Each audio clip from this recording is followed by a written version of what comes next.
So currently we're in a state, I would say globally, where we're talking about several emerging trends, topics, and quite frankly, a whole new vernacular and language has emerged around sexual violence. We have both hashtag Me Too, we have rape culture, we've gone through the campus sexual assault, where we've publicly been talking about sexual violence in a way that this country has not done historically. And quite frankly, for those of us who've been in the work, this is, I'm roughly 2.5 decades into the work now, and I don't think that I thought we'd be at a place where sexual violence and sexual assault were words that were used commonly. I spent the first half of my career of telling people I worked in the anti-sexual violence movement, and two responses: people shared their own and disclosed to me their own sexual violence, or they went the other way. We are now at a time where sexual violence has become hypersensitive, hyper-political, and I would say that it started 2 major election cycles ago when we started talking about the war on women. And I think that not only were the voices of those of us who've done this work for many, many decades heightened, but we were also able to create the narrative, and a narrative that really talked about the nuances and the complicated and complex ways in which sexual violence shows up in our society. And so what we've been able to do is help people understand we've always recognized that sexual violence is on a continuum. And so most people say that there is some hierarchy or competition when we talk about sexual violence. But for us, those of us who are committed to this work, we recognize that from forced touching and fondling all the way to what most people recognize as sexual violence is forced sexual penetration.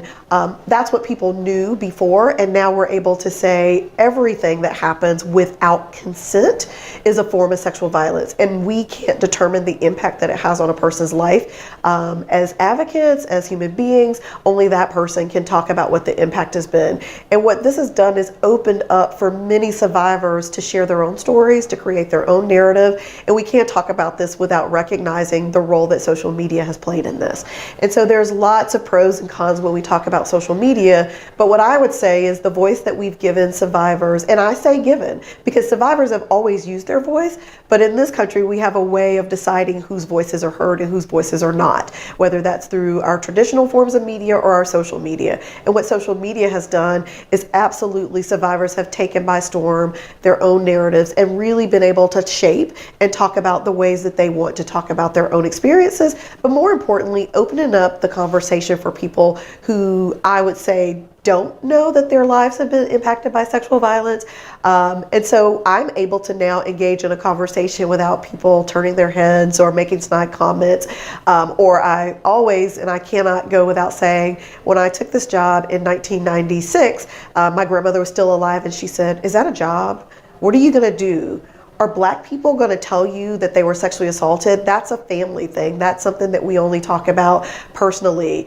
And what I said to her in 1996, I don't know that I thought I would be sitting here saying that today. And that is, it's my job to have people talk about the things that are uncomfortable. And what I meant by that was not the survivors, but our communities to own our roles in sexual violence. And so while there are going to be many more trends, there are going to be emergent topics, but what we know to be true is sexual violence impacts every community and every individual, whether they're able to put that to words for themselves or not. It has. The statistics are not just statistics that we make up. They're alarming. They're at huge epidemic rates, 1 in 4 women and 1 in 10 boys before the age of 18. So I always tell people, look around. In this room, you are absolutely impacted by someone who is sexually assaulted.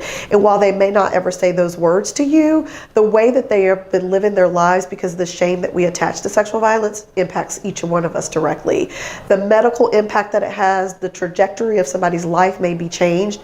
When we started talking about campus sexual assault, we were only talking about the prevalence, who were committing those assaults, who we were recognizing as victims, the ways in which campuses were hiding and sweeping under the rug sexual violence. That's what we were talking about. But what we weren't talking about is the trajectory of somebody's life who was sexually assaulted on campus. The fact that someone may have started school with a great outlook on life, and once sexually assaulted, that changed the outlook on their life. It may have changed their major, it may change their career path. And we also have survivors who are left with student loan debt because they left their college campus experiences after being sexually assaulted.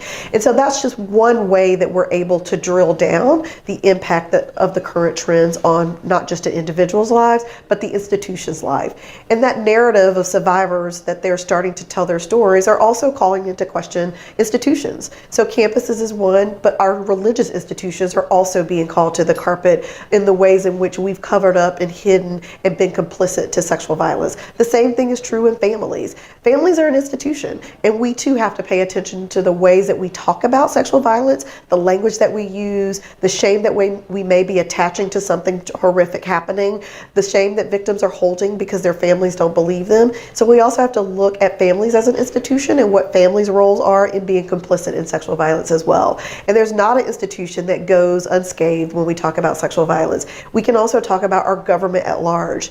The fact that policy is a part of our work because there are laws and there's institutional policies that are set to, one, hide sexual violence, two, pretend it doesn't happen, and three, if it does, we'll help you, but we don't want to talk about how it's an institutional problem. And so what the current trends and emergent topics, and quite frankly, the society where we live in immediate access with social media, has really allowed those of us who are victim advocates and victims and survivors to really talk about our work in a way that we make it everybody's business. Because until sexual violence is everyone's business and everyone sees their role, whether it's in prevention or responding empathetically and compassionately to a person, we still will be saying #MeToo. We still will be talking about our culture as a culture that is perpetuating sexual violence. And so today, our work is ensuring that not just those of us who've dedicated our careers and our livelihood to ending sexual violence, but we are calling upon our greater society to say that at the end of the day, to what end is that no one is harmed by sexual violence.